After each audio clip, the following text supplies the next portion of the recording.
In the shadow of Mount Vesuvius in 73 BCE, a Thracian gladiator shattered his chains and ignited the most audacious slave rebellion Rome had ever faced. Spartacus, once a Roman auxiliary soldier before being enslaved, transformed from arena entertainment into Rome's nightmare, leading an army that would swell to over 120,000 former slaves who demolished legion after legion sent to crush them. What began with kitchen knives and cleavers stolen from a gladiatorial school in Capua escalated into a 2-year campaign that brought the mightiest empire of the ancient world to its knees, exposing the Republic's greatest fear, that the vast enslaved population upon which Roman wealth was built might realize its own devastating power. The Roman Republic of the late 70s BCE thrived on human chattel. Nearly 1 in 3 inhabitants of Italy wore the invisible brand of slavery, a vast underclass that powered the estates of the wealthy, worked the mines, and provided endless entertainment in the arena. In the decade following Sulla's brutal civil war, newly enriched patricians had developed an insatiable appetite for slaves, driving prices to unprecedented heights. Nowhere was this cruel economy more evident than in Campania, where sprawling latifundia plantations operated by the hundreds, their fields worked by chained gangs overseen by the whip-wielding Lorarius. Inside the infamous ludus of Lentulus Batiatus in Capua, Spartacus found himself in a unique hell. The school boasted the finest training in the empire, but its methods were primitive, raw violence shaped into marketable spectacle. Men died in practice as often as in the arena.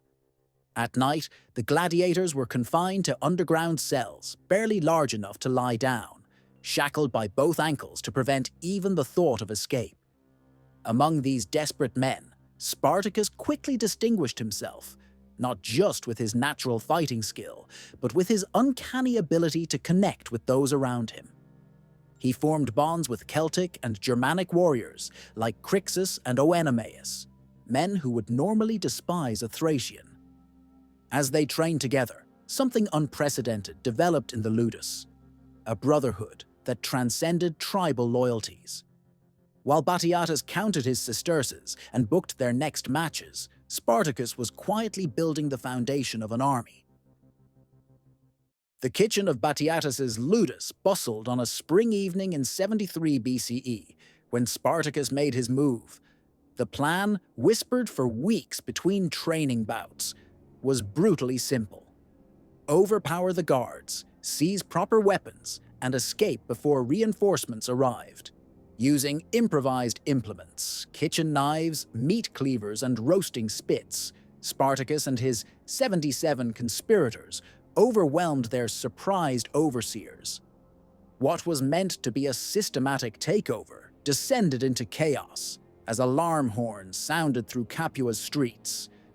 The gladiators fought their way to the armory, where they exchanged their makeshift weapons for gladi and tridents, the very implements they had been trained to wield with lethal precision.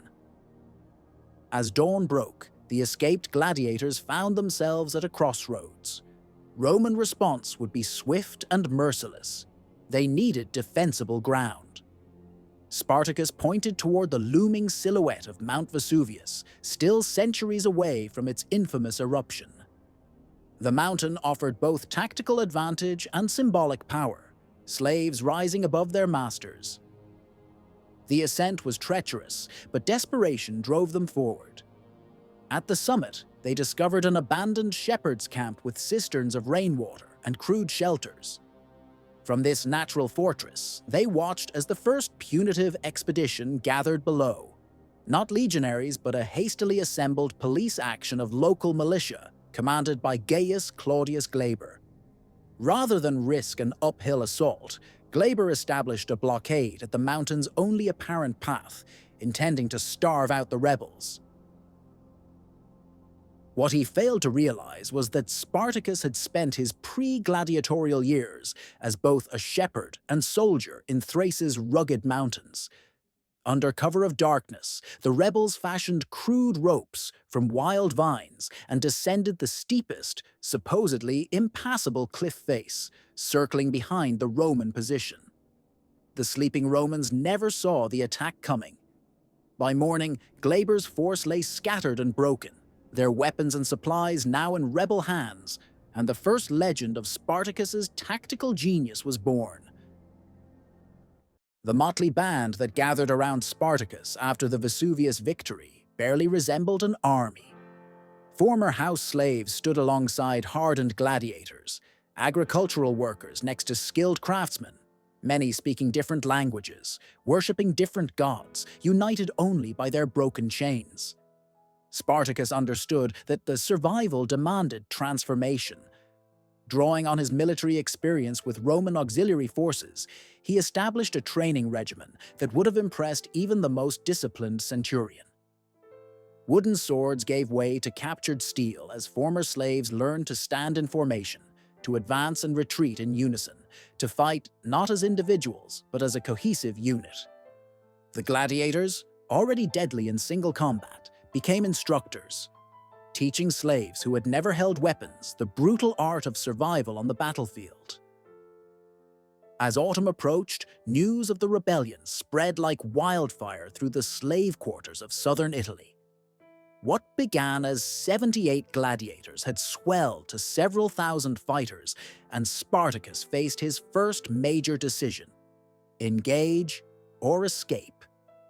When intelligence reached him that Publius Varinius was marching with a Praetorian guard to crush the uprising, conventional wisdom demanded retreat. Instead, Spartacus chose ambush. In the early morning fog along the road to Cumae, the slave army executed a perfect pincer movement. Varinius barely escaped with his life as his lictors fell around him. For the first time, slaves had not just resisted Roman power, they had shattered it in open battle. The psychological impact was seismic. Spartacus emerged not as a desperate fugitive, but as a military commander of formidable skill. More importantly, slaves across Italy now had something previously unimaginable: hope. By winter, their numbers had grown tenfold, and what Rome had dismissed as a minor disturbance had evolved into an existential threat. The foothills of the Apennines provided the perfect winter quarters for Spartacus's burgeoning force. As the first snows fell, the rebel army established a network of camps across southern Italy, transforming from nomadic band to quasi-civilization. The rebels created rudimentary forges where agricultural tools were beaten into swords and spears. Former slaves who had worked as smiths now produced weapons, while others constructed shelters or hunted game. For many, this represented the first taste of self-determination they had known in years, perhaps ever. The army developed a system of governance where representatives from different ethnic groups would counsel Spartacus, acknowledging the diversity of a force that now included Thracians, Gauls, Germans, Syrians, and others, united by their recent emancipation. Within this winter encampment, Spartacus's strategic genius matured. He dispatched scouts to gather intelligence on Roman movements and instituted regular training exercises to maintain discipline. Yet, beneath the surface, leadership tensions simmered. Crassus, the formidable Gallic gladiator who had been among the first to escape Capua, advocated for immediate strikes against wealthy Roman villas and towns, both for supplies and revenge. Eunomaus and Gannicus, commanders of Germanic contingents, pushed for a march north toward their distant homelands beyond the Alps. Spartacus maintained a more pragmatic vision to build strength before confronting Rome directly. These philosophical differences never erupted into open conflict during those winter months, but they planted seeds of division that would later sprout with devastating consequences. As spring approached and the passes cleared of snow, the slave army prepared to move again. No longer fugitives, but an organized military force of over 40,000 that had achieved what no one thought possible: surviving their first winter of freedom. Rome's Senate chambers echoed with angry debate throughout the spring of 72 BCE. What had been dismissed as a minor slave disturbance had metastasized into a full-blown crisis. Spartacus had not only survived the winter, but emerged stronger, his victories emboldening slaves throughout the peninsula to break their chains and join him. The patrician senators, many with vast personal fortunes built on slave labor, faced an uncomfortable truth. They had gravely underestimated both the rebellion's leader and the underlying fragility of their slave-based economy. After months of deploying local militias and second-rate commanders, the Senate finally acknowledged the severity of the threat and appointed both consuls, Lucius Gellius Publicola and Annaeus Cornelius Lentulus Clodianus, to crush the rebellion with full legionary forces. The strategy developed in Rome was sound in theory. Gellius would approach from the south with 2 legions, while Lentulus would sweep down from the north with 2 more, catching Spartacus in a classic pincer movement. 4 legions, nearly 20,000 professional soldiers, represented overwhelming force against slave rebels, no matter how numerous. What the Roman commanders failed to appreciate was that they no longer faced untrained slaves, but a disciplined army led by a military genius who understood Roman tactics intimately. When Gellius encountered the forces led by Crassus near Mount Garganus, he achieved a decisive victory, killing the Gallic commander and sending survivors fleeing back to Spartacus. The consuls expected this initial success to break rebel morale. Instead, Spartacus executed a brilliant series of maneuvers, first evading Lentulus's advancing legions, and then turning to confront Gellius's forces before the consuls could unite. In the ensuing battle, Spartacus not only defeated Gellius, but captured his lictors, the symbolic embodiment of consular authority. The slave general then forced captured Roman soldiers to fight as gladiators in funeral games honoring Crassus, a shocking inversion of the social order that sent tremors of fear through Rome itself. The summer of 72 BCE was defined by a startling reversal of fortunes on the battlefield. With Crassus dead and the consular armies regrouping, Spartacus executed a series of lightning strikes against Roman positions that left military historians puzzled for centuries. Unlike traditional generals who relied on overwhelming force at a single point, Spartacus employed what modern tacticians would recognize as guerrilla warfare. His forces would appear without warning, strike with devastating precision, and vanish before Roman reinforcements could arrive. The key innovation that confounded Roman commanders was his use of cavalry, something no slave army had ever deployed effectively. By training horsemen among former slave grooms and stable hands, he created a mobile force that could outpace Roman intelligence, allowing him to choose the time and place of each engagement. The psychological damage inflicted on Rome transcended the military defeats. For the first time in living memory, Roman citizens abandoned their country villas in panic, fleeing to walled towns as rumors spread of the former gladiators' approach. Markets collapsed as agricultural production plummeted. Slaves across Italy sabotaged their masters' estates or fled to join the rebellion, and trade routes became perilous. The Italian allies, already resentful after the recent social war, provided only reluctant support to Roman forces. Most devastating was the impact on Rome's sense of invincibility, the foundation upon which imperial authority rested. When Spartacus defeated a combined force led by both consuls near Picenum, capturing their camp equipment and war chest, the unthinkable had occurred. Slaves had outgeneraled and outfought the finest military machine in the Mediterranean world. Rome's Senate, now thoroughly alarmed, recalled their best generals from foreign campaigns and began raising new legions, allocating funds that strained an already depleted treasury.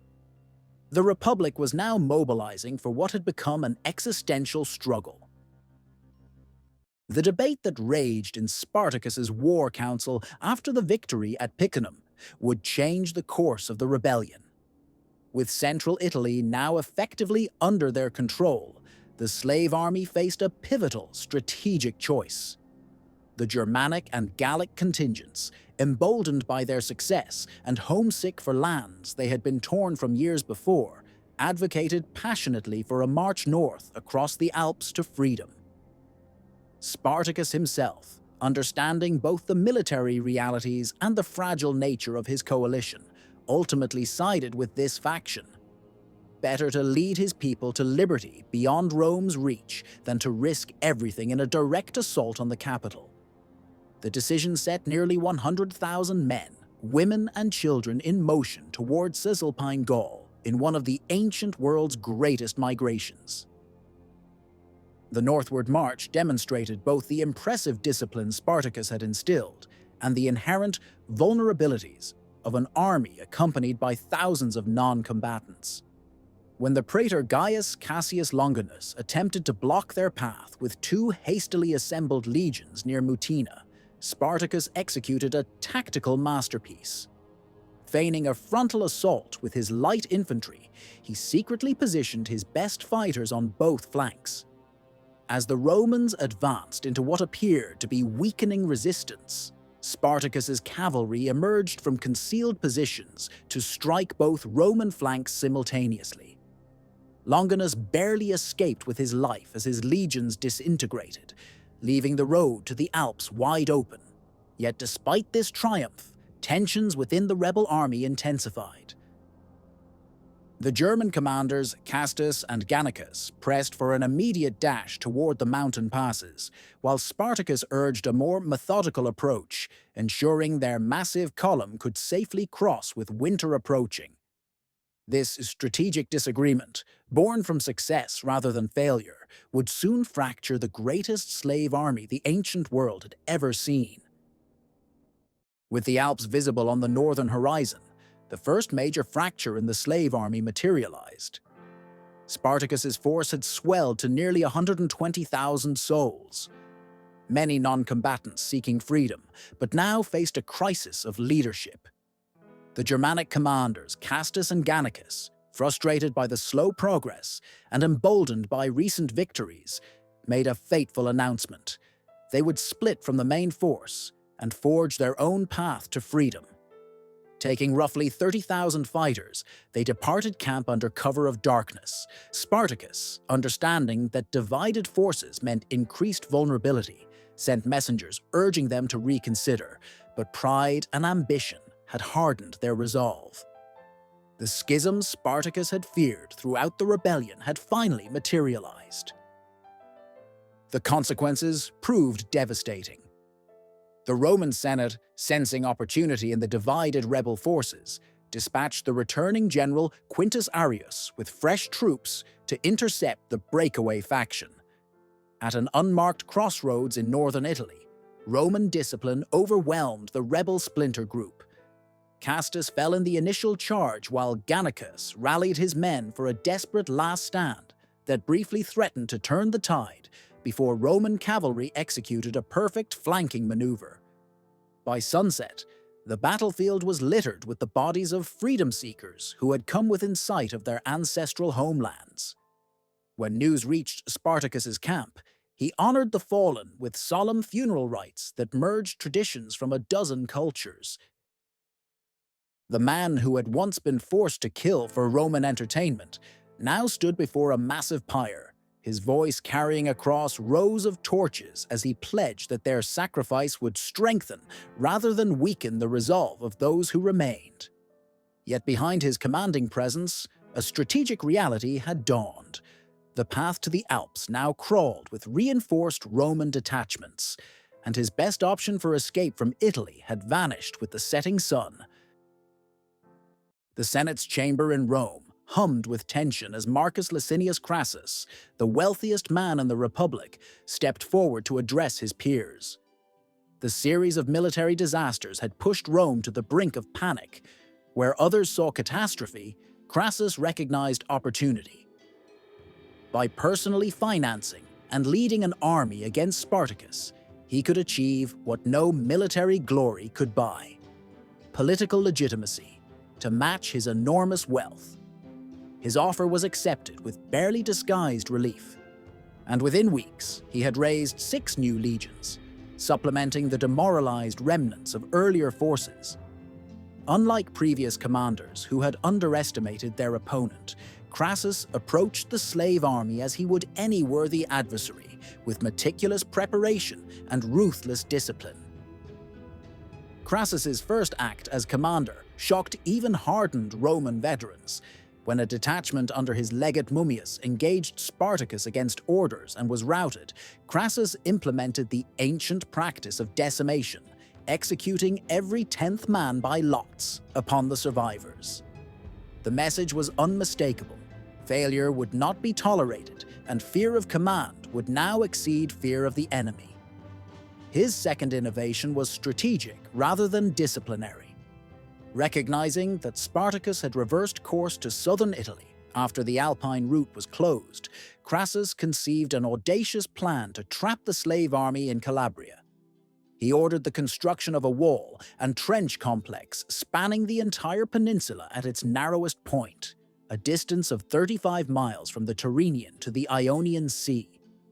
Thousands of legionaries labored day and night, creating a barrier 15 feet deep and 15 feet high, punctuated with watchtowers and fortified gates.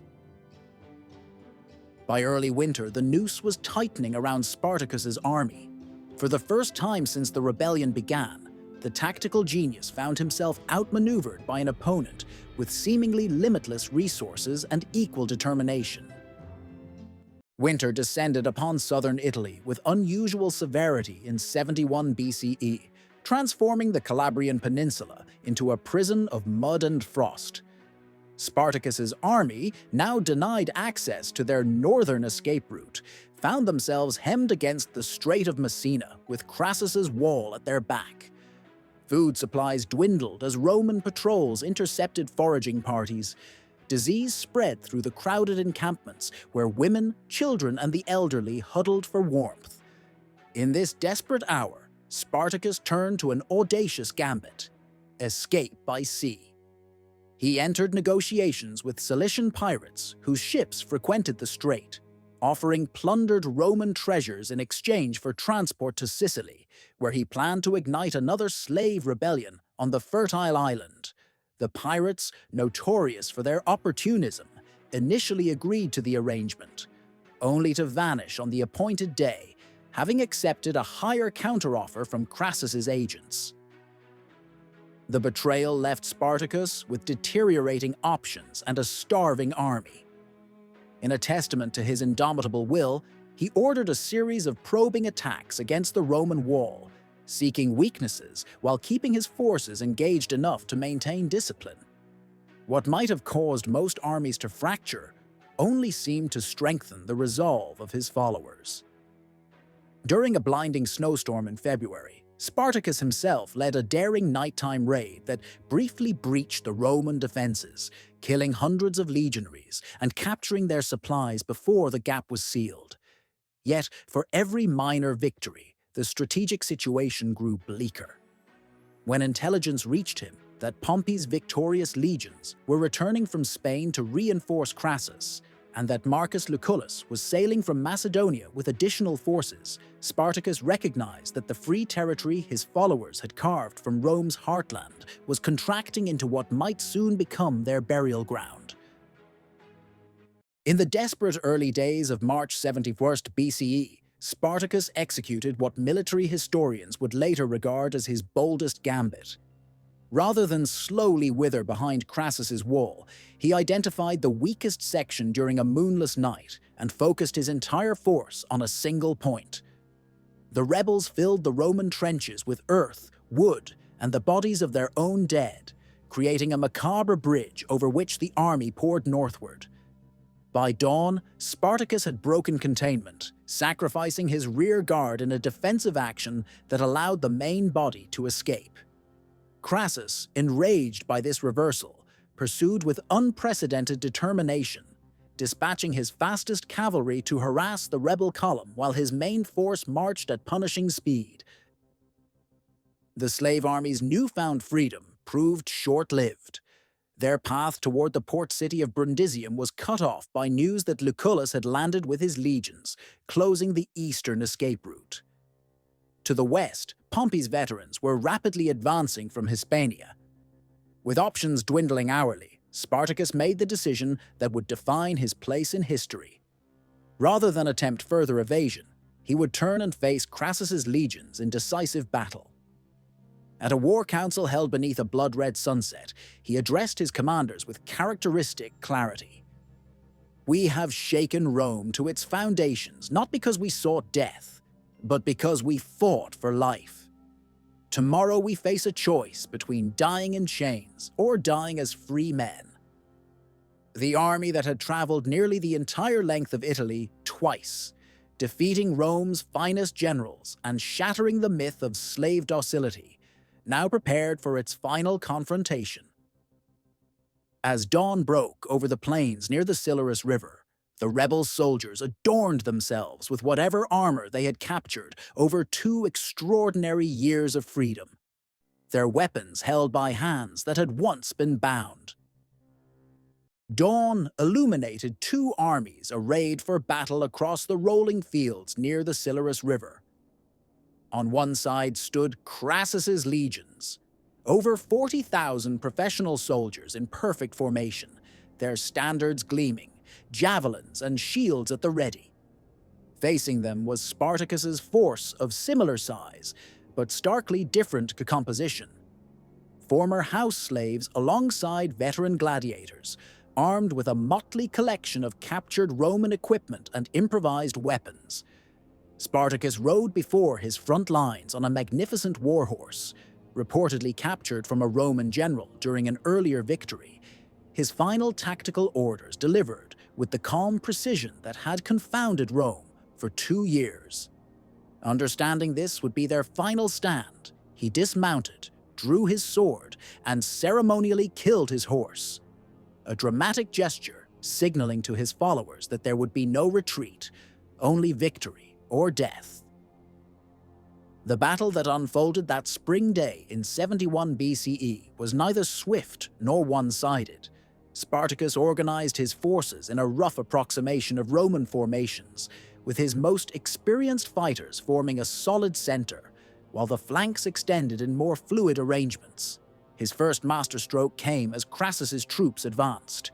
Rather than meeting the charge directly, the slave army executed a partial retreat in the center while their wings enveloped the Roman flanks. For hours, the advantage shifted between the sides, with discipline eventually telling against desperate courage. As Roman reserves entered the fray, Spartacus recognized the pivotal moment and gathered his personal guard for a direct assault on Crassus himself. Cutting through the Roman lines with terrible efficiency, the gladiator general and his elite fighters carved a bloody path toward the Roman commander, nearly reaching him before being engulfed by waves of legionaries. Though ancient sources differ on the specific details of Spartacus's end, they agree on its essential nature. He died fighting, his body so covered with Roman blood and surrounded by enemy dead that it was never recovered from the battlefield. With their leader fallen, the rebel army fractured. Some continued fighting until sunset, while others fled into the surrounding hills, where they would be hunted down in the days that followed. The battle had claimed over 12,000 Roman lives, but the rebellion that had shaken the Republic's foundations was finally extinguished. Rome's vengeance was swift and merciless. 6,000 captured rebels were crucified along the Appian Way from Capua to Rome, a 130-mile corridor of suffering meant to extinguish any remaining spark of resistance. Crassus, though denied the formal triumph he coveted, as victories over slaves were deemed unworthy of Rome's highest honor, leveraged his success into political ascendancy, forming the first triumvirate with Pompey and Julius Caesar.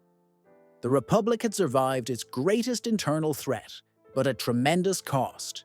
Tens of thousands dead, agricultural production devastated, and the fundamental vulnerability of a slave-dependent economy brutally exposed.